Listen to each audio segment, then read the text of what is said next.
बेटा आज का हमारा टॉपिक है rearrangement of carbocations, hydride shift, alkyl shift etcetera. देखिए बेटा होता क्या है कि ऑर्गेनिक केमिस्ट्री में रिएक्शंस के दौरान बहुत सारी रिएक्शंस आपको ऐसी पढ़ने को मिलेंगी जिन रिएक्शंस में इंटरमीडिएट के तौर पर कार्बोकैटायन बन रहा होगा।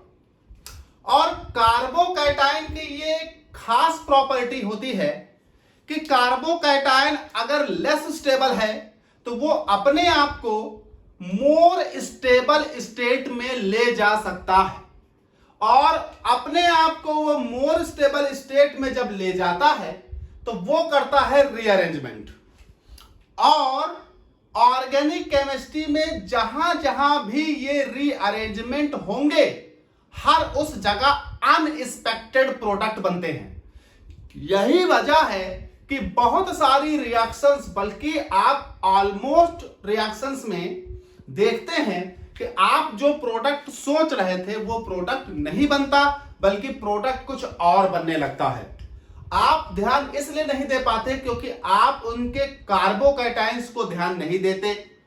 अगर आप उन्हें कार्बोकैटायंस को ध्यान से देखें तो आप समझ जाएंगे कि यहां पर रीअरेंजमेंट की पॉसिबिलिटी है। तो ये कार्बोकैटायन रीअरेंज करेगा, मोर स्टेबल में बदलेगा, फिर आगे प्रोडक्ट को बनाएगा। तो आपको कार्बोकैटायन का रीअरेंजमेंट आना चाहिए। और ये किसी रिएक्शन का टॉपिक नहीं है, ये एक जनरल टॉपिक है जो सभी उन रिएक्शंस पर अप्लाई होगा जहां पर कार्बोकैटायन बन रहा होगा। क्योंकि अगर कार्बोकैटायन बन रहा है तो इट इज पॉसिबल कि वो कार्बोकैटायन रीअरेंज करे।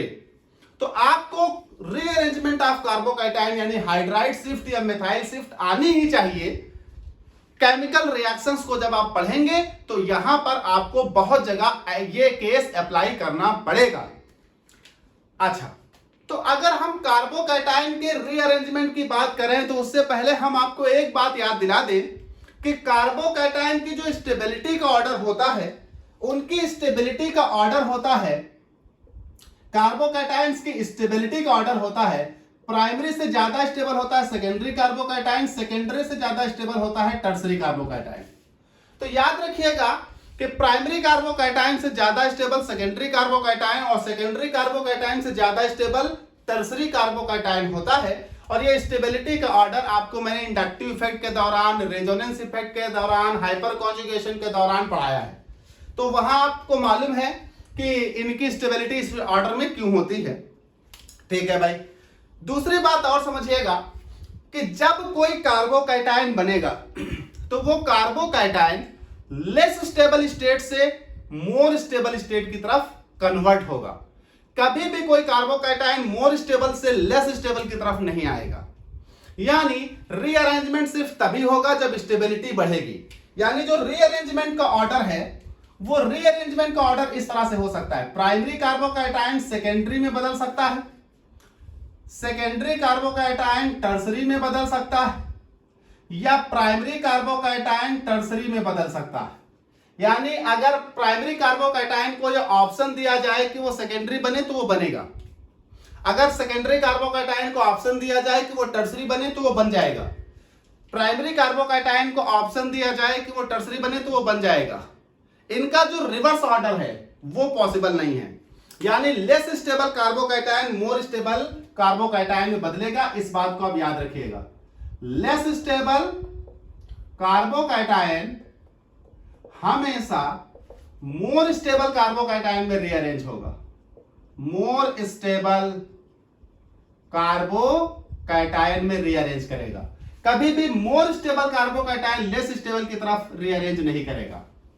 यानी रीअरेंजमेंट ऑफ कार्बोकैटायन में अगर आपका प्राइमरी कार्बोकैटायन बना है तो आपको सोचना पड़ेगा क्या ये सेकेंडरी या टर्सरी बन सकता है। अगर सेकेंडरी बना है तो भी आपको सोचना पड़ेगा क्या ये टर्सरी बन सकता है। लेकिन अगर टर्सरी कार्बोकैटायन बन रहा है तो फिर वहां पर कोई दूसरा एल्किल कार्बोकैटायन सोचने की आवश्यकता नहीं है, क्योंकि टर्सरी ही सबसे मोस्ट स्टेबल एल्किल कार्बोकैटायन है। ठीक है भाई। तो सभी एल्किल कार्बोकैटायंस में स्टेबिलिटी का ऑर्डर जब ये है तो अगर टर्सरी एल्किल कार्बोकैटायन बना है तो फिर वो मोस्ट स्टेबल है। लेकिन अगर रिएक्शन में प्राइमरी या सेकेंडरी एल्किल कार्बोकैटायन बना है तो वो रीअरेंजमेंट कर सकता है। रीअरेंजमेंट ऑफ कार्बोकैटायंस या आप कह लीजिए हाइड्राइड या मिथाइल शिफ्ट, इनको समझाने के लिए मैं आपके सामने एक एग्जाम्पल लेता हूं और मैं यहां एग्जाम्पल लूंगा डिहाइड्रेशन ऑफ अल्कोहल्स। देखिए, जब अल्कोहल का हम डिहाइड्रेशन करें तो उस दौरान कार्बोकैटायन बनते हैं। तो यहां इस टॉपिक को समझाने के लिए मैं आपको डिहाइड्रेशन ऑफ अल्कोहल एक रिएक्शन ले रहा हूं। डिहाइड्रेशन ऑफ अल्कोहल, जब हम अल्कोहल्स का डिहाइड्रेशन करते हैं तो कार्बोकैटायन बनता है। एक हम जनरल अल्कोहल ले लेते हैं। मान लीजिए हमारे पास एक अल्कोहल है CH3 CH2OH और इसका जब हम डिहाइड्रेशन करेंगे तो यह होगा कंसंट्रेट H2SO4 के साथ, और जब हम इसका कंसंट्रेट H2SO4 के साथ डिहाइड्रेशन कर देंगे तो बेटा इस कार्बन से यहां से निकलेगा OH और बगल वाले कार्बन से निकलेगा H, तो ये निकल जाएगा वाटर और ये बन जाएगा CH2 डबल बॉन्ड CH2। ये एक तरह का बीटा एलिमिनेशन प्रोसेस है। यहां से अल्फा पोजीशन से OH निकला है, यहां से निकला है बीटा पोजीशन से H, तो यहां से निकल गया OH, यहां से निकल गया H, निकल गया वाटर, बन गया एल्कीन। तो ये एक बीटा एलिमिनेशन प्रोसेस है और इस प्रोसेस को जब आप मैकेनिक्स में देखेंगे, मैकेनिज्म में, तो आप देखेंगे कार्बोकैटायन जनरेट हो रहा है। तो जरा इसकी मैकेनिज्म भी करके दिखा देता हूं ताकि आप समझ जाएं कि कार्बोकैटायन जनरेट हो रहा है और उसी कार्बोकैटायन का सारा खेल है। अगर हम यहां पर CH3 CH2OH की बात करें तो मीडियम एसिडिक है और मीडियम एसिडिक है H2SO4, यानी यहां पर H+ है। एसिडिक मीडियम H2SO4 टूटेगा, H+ रिलीज होगा। ऑक्सीजन के लोन पेयर इस H+ के साथ रिएक्ट करेंगे और इन पर है लोन पेयर, इन पर है पॉजिटिव चार्ज, दोनों के बीच बॉन्ड बनेगा। और रूल ये होता है कि जब एक पर लोन पेयर हो और एक पर पॉजिटिव चार्ज हो तो दोनों के बीच बॉन्ड बन जाता है और चार्ज का ट्रांसफर हो जाता है उस एटम पर जिसके पास लोन पेयर थे। तो ये दोनों के बीच बॉन्ड बन गया, तो OH से बन गया OH2 और चार्ज का ट्रांसफर होकर ऑक्सीजन पर आया। जैसे ही ऑक्सीजन पर पॉजिटिव चार्ज आया, ऑक्सीजन अपने इस पॉजिटिव चार्ज को न्यूट्रलाइज करने के लिए बॉन्ड अपनी तरफ तोड़ेगा। जैसे ये बॉन्ड अपनी तरफ तोड़ेगा, ऑक्सीजन पर आएगा माइनस जो इस प्लस को न्यूट्रलाइज करेगा और इस प्लस को न्यूट्रलाइज करते ही ये बन जाएगा H2O, water. Now this is water. लेकिन इस बॉन्ड के टूटते ही यहां तो आपके पास माइनस आया जो इस प्लस को न्यूट्रलाइज करके वाटर निकालेगा, पर इस बॉन्ड के टूटते इस कार्बन पर आएगा प्लस और इस कार्बन पर प्लस, यही तो आपका कार्बोकैटायन है। दिस एक H में इसका खोल कर लिख रहा हूं, ये आपका बन गया कार्बोकैटायन। अब जरा इस कार्बोकैटायन को देखिए, तो ये आप रीअरेंज कर दीजिए भैया। कैसे? आप इसको यहां देखिए, इस कार्बन पर प्लस है, इस कार्बन के द्वारा ये इस H बॉन्ड को तोड़ दिया जाएगा, बीटा एलिमिनेशन कर जाएगा, निकल जाएगा H+ और आपका बन जाएगा प्रोडक्ट। तो यहां तो आपने देखा ये सिंपल केस है, सिंपल केस है। ये मैंने सिर्फ इसलिए दिखाया क्योंकि आपको ये बात समझ में आ सके कि डिहाइड्रेशन ऑफ अल्कोहल के दौरान कार्बोकैटायन बनता है और जब डिहाइड्रेशन ऑफ अल्कोहल के दौरान कार्बोकैटायन बन रहा है तो अगर कभी इस कार्बोकैटायन को रीअरेंज करने की आवश्यकता पड़ी तो ये कार्बोकैटायन रीअरेंज करेगा और आपको अनएक्सपेक्टेड प्रोडक्ट देगा। यहां रीअरेंज की आवश्यकता नहीं थी। क्यों? यहां जिस कार्बन पर प्लस है वो कार्बन प्राइमरी है और उसके बगल वाला कार्बन भी प्राइमरी है।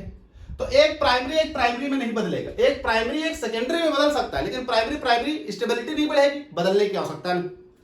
तो आप यहां से बस इतनी बात समझ लीजिए कि डिहाइड्रेशन ऑफ अल्कोहल, हम इस बात को समझाने के लिए रिएक्शन ले रहे हैं। ये आपके पास डिहाइड्रेशन, ये इसकी मैकेनिज्म हमने देखा, कार्बोकैटायन बना है।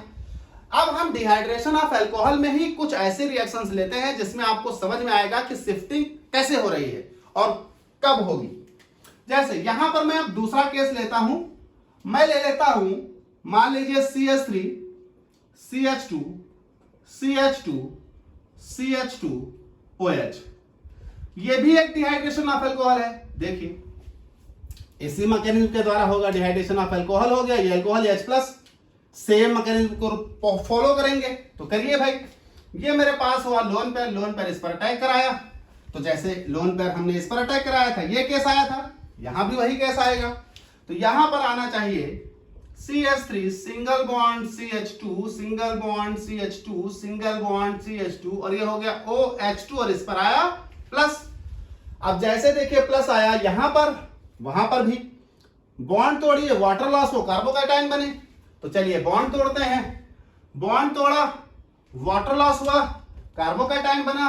यहां माइनस आएगा, इसे न्यूट्रलाइज करेगा, निकल जाएगा वाटर इस कार्बन पर प्लस आ जाएगा। अब जिस कार्बन पर प्लस आया है जरा सब लोग उस कार्बन के नेचर को देखें। इस कार्बन पर प्लस आया, जिस कार्बन पर प्लस आया वो कार्बन प्राइमरी है क्योंकि वो सिर्फ और सिर्फ एक कार्बन से जुड़ा है, तो ये है प्राइमरी कार्बोकैटायन। अच्छा यहां पर जरा देखिए, प्राइमरी कार्बोकैटायन ये भी था, लेकिन इस प्राइमरी कार्बोकैटायन के बगल वाला कार्बन भी प्राइमरी है क्योंकि ये कार्बन अगर डायरेक्ट एक कार्बन से जुड़ा है तो ये कार्बन भी डायरेक्ट एक से ही जुड़ा है, तो ये भी प्राइमरी है। तो प्राइमरी को प्राइमरी में शिफ्ट करने की आवश्यकता नहीं थी क्योंकि स्टेबिलिटी नहीं बढ़ेगी। लेकिन यहां ऐसा नहीं है, यहां ये कार्बन प्राइमरी है पर ये कार्बन बेटा सेकेंडरी है।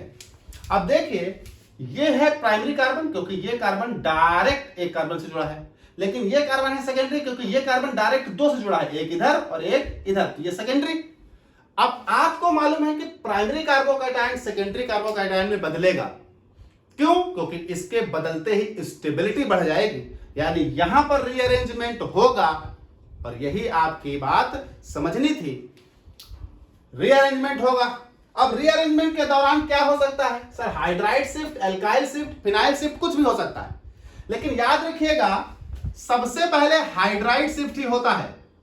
अगर हाइड्राइड शिफ्ट संभव ना हो तो मेथाइल शिफ्ट मतलब एल्काइल शिफ्ट होता है। अब यहां पर देखिए इस कार्बन पर दो दो H हैं तो ऑफ कोर्स यहां हाइड्राइड शिफ्ट होगा। हाइड्राइड शिफ्ट कैसे होता है? तो इस H को एक खोल लीजिए, दो थे एक H आप खोल दीजिए। हाइड्राइड शिफ्ट का मतलब होगा बॉन्ड के साथ उस H को यहां से उठा लीजिए। जब बॉन्ड के साथ उठाओगे तो बॉन्ड H की तरफ आया, यहां आया माइनस, यहां आया प्लस, और बॉन्ड के साथ H माइनस उठाओ, इनको दे दो। तो जब H माइनस यहां से उठाओगे इनको दे दोगे तो H माइनस और ये प्लस मिलकर बॉन्ड बना लेंगे, और यहां से जब बॉन्ड के साथ H को ले जाओगे तो उस कार्बन पर प्लस आ जाएगा। तो ये मेरे पास हो गया हाइड्राइड शिफ्ट, हाइड्राइड शिफ्ट। और इस हाइड्राइड शिफ्ट के बाद दिस, ये देखिए ये सिचुएशन आ गई आप, ये आ गया CH2 और ये आ गया CH, इस पर आ गया प्लस और ये हो गया CH3, ये बन गया सेकेंडरी कार्बोकैटायन। अब ये मोर स्टेबल था इसीलिए ये less stable carbocation more stable carbocation में बदल गया क्योंकि स्टेबिलिटी बढ़ गई। अब आपके मन में एक बात होगी कि सर क्या ये आगे रीअरेंज नहीं करेगा? आगे कर भी सकता है, नहीं भी कर सकता है, क्योंकि ये सेकेंडरी कार्बोकैटायन है, इसके बगल वाला कार्बन सेकेंडरी है और इसके इस तरफ वाला प्राइमरी। तो इस तरफ तो वो जाएगा नहीं क्योंकि वो प्राइमरी है, इस तरफ जब आएगा तो सेकेंडरी है, तो एक सेकेंडरी दूसरे सेकेंडरी में नहीं बदलेगा। हाँ सेकेंडरी टर्सरी में बदल सकता था, अगर ये कार्बन टर्सरी होता तो एक बार शिफ्टिंग और होती, क्योंकि मोर स्टेबिलिटी जब तक मिलती जाएगी शिफ्टिंग होती जाएगी। अब चूंकि इनके बगल में ये सेकेंडरी कार्बोकैटायन है तो शिफ्टिंग यहां नहीं होगी, अब यानी एक शिफ्टिंग हो गई। तो क्यों हुई? क्योंकि प्राइमरी कार्बोकैटायन बदल गया सेकेंडरी कार्बोकैटायन में because of the hydride shift. अच्छा अब यहां पर आपके पास सीधे प्रोडक्ट बन रहा है, तो अब जरा आप प्रोडक्ट बना दीजिए। यहां पर H है, इनमें से कहीं से H निकलना, चाहे इधर से चाहे उधर से। सेट जब कहता था H वहां से निकालो जहां हाइड्रोजन की संख्या कम हो, तो वहां 3 है यहां 2 है, तो यहां से निकाल दो, मेजर प्रोडक्ट बनेगा। तो यहां से आपको H निकालकर अब मेजर प्रोडक्ट आपका बन जाएगा। तो यहां ऐसे H निकालेंगे तो ये बनेगा CH3 CH double bond CH CH3 और ये आपने निकाल दिया H। दोनों में अंतर समझिएगा, ये हाइड्राइड शिफ्ट है, ये लॉस ऑफ प्रोटॉन है, यहां बॉन्ड तोड़ रहे हैं हम, यहां बॉन्ड शिफ्ट कर रहे हैं हम। अब यहां पर हो गया आपका प्रोडक्ट। हमने कहा था जब भी कार्बोकैटायन का रीअरेंजमेंट होगा अनएक्सपेक्टेड प्रोडक्ट बनेगा। देखिए प्रोडक्ट आपका अनएक्सपेक्टेड है क्योंकि बीटा एलिमिनेशन क्या था, जहां पर OH है जिस कार्बन पर उसके बगल वाले कार्बन से H निकलना चाहिए, यानी जिस कार्बन पर OH उसके बगल वाले कार्बन और उस कार्बन के बीच में डबल बॉन्ड आना चाहिए था। यानी ये कार्बन तुम्हारा था अल्फा, ये कार्बन था बीटा, यानी बॉन्ड यहां आना चाहिए था। एक्सपेक्टेड प्रोडक्ट ये था, लेकिन देखिए प्रोडक्ट आपका क्या हुआ कि बॉन्ड यहां आने के बजाय यहां आया है। क्यों? क्योंकि कार्बोकैटायन रीअरेंज हुआ है। तो जब जब कार्बोकैटायन रीअरेंज होगा आपका प्रोडक्ट अनएक्सपेक्टेड होगा। तो अगर आप रीअरेंजमेंट ऑफ कार्बोकैटायन समझते हैं, hydride shift, methyl shift, phenyl shift समझते हैं, तो आपको प्रोडक्ट पर दिमाग लगाने की आवश्यकता नहीं है, प्रोडक्ट अपने आप रीअरेंज होकर बन जाएगा। मैकेनिज्म आप करेंगे प्रोडक्ट आपका रीअरेंज होकर आ जाएगा। तो ये आपको दिखा दी मैंने हाइड्राइड शिफ्ट। अच्छा एक बात और समझिए, मान लीजिए ये केस ऐसा ना होकर कोई और होता, तो जरा इसको समझिए, मैं दूसरी तरीके से इस रिएक्शन को अब लिखता हूं। मान लीजिए यहां पर, अब यही देखिए, ये केस एक लिखा था मैंने इसको अब दूसरा केस बना दिया। मान लीजिए ये केस होता दिस, तो यहां 2 बार शिफ्टिंग हो सकती थी। कैसे, अभी आपको समझ में आ जाएगा। दिस, तो ये हो जाता दिस, अब ये हो जाता, जरा समझिए, अब यहां ये था, ये केस आ जाता। अब जब यहां ये केस आ जाता तो अब समझिए ये सेकेंडरी कार्बोकैटायन है, लेकिन इसके बगल वाला कार्बन टर्सरी है, तो एक बार शिफ्टिंग और होगी, और एक बार शिफ्टिंग और होगी, तो यहां से जब यहां हम आएंगे तो एक बार शिफ्टिंग और होगी, तो ये टर्सरी कार्बोकैटायन बन जाएगा, मोर स्टेबल। अब टर्सरी पे हाइड्राइड भी है, मिथाइल भी है, तो किसकी शिफ्टिंग की जाए? कहा गया हाइड्राइड मिथाइल, जब तक दोनों पॉसिबल है तब तक हाइड्राइड ही करोगे। मिथाइल या फिनाइल शिफ्टिंग सिर्फ तब होगी जब हाइड्राइड शिफ्टिंग पॉसिबल ही ना हो। तो मिथाइल शिफ्टिंग या फिनाइल शिफ्टिंग पढ़ने की आवश्यकता नहीं है। अरे जहां पर हाइड्राइड्स हो ही ना, अब जैसे इस कार्बन पर दोनों CH3 होते, तब H था ही नहीं, जब H था ही नहीं तो फिर मिथाइल शिफ्ट करना पड़ता। तो किसी भी तरह की एल्काइल शिफ्टिंग यानी कार्बन वाले ग्रुप की शिफ्टिंग तभी संभव है जब H ना हो। अच्छा, अभी यहां H है तो कार्बन वाले ग्रुप की शिफ्टिंग नहीं, अभी ये H शिफ्ट होगा, तो एक बार शिफ्टिंग यहां और होगी। नाउ ये H शिफ्ट करा जाएगा और ये H शिफ्ट किया जाएगा, ये एक बार और। तो जैसे ये H वहां शिफ्ट किया जाएगा तो देखिए हमारा प्रोडक्ट क्या बनेगा। अब ये हमारे पास हो जाएगा CH3, अब यहां आपने H शिफ्ट कर दिया तो ये हो जाएगा CH2, नाउ दिस, और ये हो गया टर्सरी कार्बोकैटायन। टर्सरी कार्बोकैटायन, अब टर्सरी कार्बोकैटायन आगे रीअरेंज करेगा नहीं, तो अब टर्सरी कार्बोकैटायन से आपका फाइनल प्रोडक्ट बनेगा। तो जब फाइनल प्रोडक्ट बनेगा तो नाउ अब इस टर्सरी कार्बोकैटायन को प्रोडक्ट में कन्वर्ट करिए। तो सर्जर रूल कहता है कि वहां से H निकालो, जहां पर H कम है, यहां 3 है, यहां 3 है, यहां 2 है, तो यहां से H निकाल दो। आप में से कुछ सोच रहे होंगे सर अगर हम बिना शिफ्ट किए पहले ही यहां से H निकाल देते तो प्रोडक्ट तो वही आता। जैसे ये देखो, यहां H निकाल दे डबल बॉन्ड आता, यहां से H निकाल ले तो अभी वही डबल बॉन्ड आ रहा है। तो भले ही प्रोडक्ट ऊपर से वही आ रहा था जो नीचे से आ रहा है, लेकिन ऊपर मेथड गलत था। अगर आप शिफ्टिंग नहीं करते, मैकेनिज्म करते तो काट देगा एग्जामिनर। तो ये आपके पास हो जाएगा CH3 CH3, ये हो जाएगा डबल बॉन्ड, ये हो जाएगा CH, ये हो जाएगा CH3।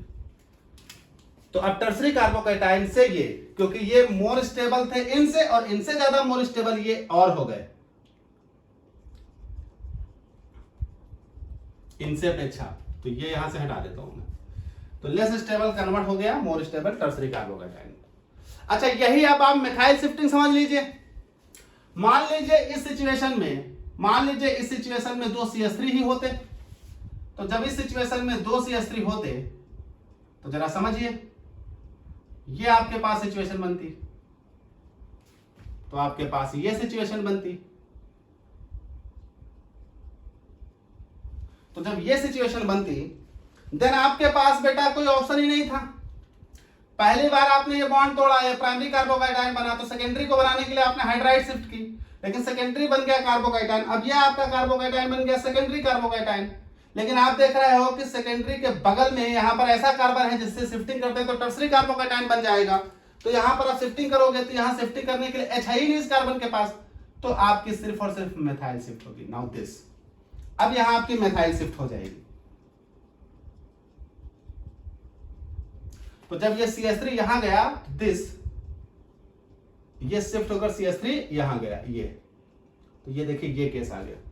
अब यहां से आप टर्सरी कार्बोकैटायन बन गया मोर स्टेबल, यहां से आप H निकालोगे, तो ये वाला H खोल लेता हूं, ये निकाल देता हूं। तो जैसे आपने H निकाला तो आपकी प्रोडक्ट क्या बना, ये शिफ्टिंग के बाद। तो देखिए फिर अनएक्सपेक्टेड प्रोडक्ट हो गया यार। ब्रांचिंग क्या थी, ब्रांचिंग क्या हो गई। तो कहने का मतलब यह है बेटा कि जब भी आपका कार्बोकैटायन रीअरेंजमेंट में जाएगा, मतलब हाइड्राइड या एल्काइल या फिनाइल शिफ्टिंग होगी, तो अनएक्सपेक्टेड प्रोडक्ट बनेगा। और शिफ्टिंग होगी क्यों, एक ही कारण है, क्या, लेस स्टेबल कार्बोकैटायन को मोर स्टेबल कार्बोकैटायन बनाना। और शिफ्टिंग कहां से कहां होगी, तो प्राइमरी से सेकेंडरी, सेकेंडरी से टर्सरी, या प्राइमरी से टर्सरी। अगर ऐसी सिचुएशन बनती है तो शिफ्टिंग अपने आप हो जाएगी, बाय हाइड्राइड, बाय मिथाइल और बाय फिनाइल। अगर आपके पास हाइड्राइड है तो जब तक H शिफ्टिंग पॉसिबल है तब तक H की ही शिफ्टिंग होगी, किसी भी एल्किल ग्रुप या फेनिल ग्रुप की शिफ्टिंग नहीं होगी। अगर H की शिफ्टिंग पॉसिबल नहीं है फिर एल्किल ग्रुप या फेनिल ग्रुप की शिफ्टिंग होगी। और जब जब शिफ्टिंग होगी अनएक्सपेक्टेड प्रोडक्ट बनेगा। इसीलिए वो रिएक्शन जिनमें कार्बोकैटायन बनता हो उन सभी रिएक्शंस में आप पहले मैकेनिज्म करके देख लें तो आपको पता चल जाएगा आपका प्रोडक्ट क्या है। हमने एक केस लिया है डिहाइड्रेशन ऑफ अल्कोहल, तो इसका मतलब यह नहीं है कि हमेशा कार्बोकैटायन का रीअरेंजमेंट डिहाइड्रेशन ऑफ अल्कोहल में ही होगा, बाकी और कहीं नहीं होगा। बेटा कहीं पर भी कार्बोकैटायन बन रहा होगा वहां पर रीअरेंजमेंट ऑफ कार्बोकैटायन यानी एल्किल शिफ्ट या हाइड्राइड शिफ्ट या फिनाइल शिफ्ट अप्लाई होगा। तो अगर कहीं भी हो, कोई भी रिएक्शन हो, अगर उसमें कार्बोकैटायन बन रहा है तो उसमें आप एक बार चेक करेंगे क्या रीअरेंजमेंट पॉसिबल है। अगर रीअरेंजमेंट पॉसिबल है तो रीअरेंजमेंट किया जाएगा और रीअरेंजमेंट के बाद बना हुआ कार्बोकैटायन जो है उसे ही प्रोडक्ट में कन्वर्ट किया जाएगा, तो वहां पर शिफ्टिंग संभव है। तो हाइड्राइड शिफ्ट और फिनाइल शिफ्ट, मेथाइल शिफ्ट याद रखेंगे, ये शिफ्टिंग कार्बोकैटायन में हो सकती हैं to increase the stability of the carbocation. हमने एग्जांपल लिया है डिहाइड्रेशन ऑफ अल्कोहल को और उसी को लेकर 3 तरह की रिएक्शन आपको समझाएंगे। हाइड्राइड शिफ्ट पॉसिबल नहीं है तो मिथाइल शिफ्ट, हाइड्राइड मिथाइल दोनों पॉसिबल है तो हाइड्राइड ही सबसे पहले शिफ्ट की जाएगी।